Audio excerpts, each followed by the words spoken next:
Once, in a small town where the streets curved like gentle smiles, lived two people who didn't know they were waiting for each other. Lila owned a tiny bookstore at the corner of Maple Street. She loved quiet mornings, the smell of old pages, and leaving handwritten notes inside books for strangers to find.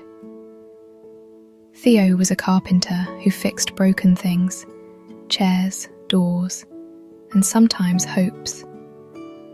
He had a habit of walking past the bookstore every day, always meaning to go in, always putting it off until tomorrow.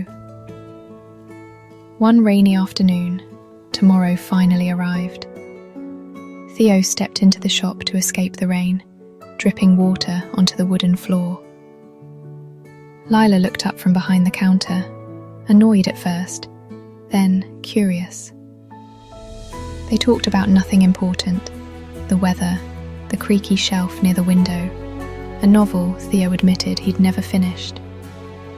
Yet when Theo left, the shop felt warmer, as if the rain had carried something new inside with him. He came back the next day, and the next. Weeks passed, filled with shared coffee, quiet laughter, and conversations that slowly grew braver. Lila learned that Theo carved tiny animals when he couldn't sleep. Theo learned that Lila had once loved deeply and lost painfully, and that she was afraid of beginnings. Neither rushed the other. Love, when it's real, doesn't hurry. One evening, a storm knocked a tree into the bookstore's front window. Glass shattered, books were soaked. Lila stood in the wreckage, heartbroken. By morning, Theo was there with his tools. Then came neighbours. Then came friends. They rebuilt the shop together, stronger than before.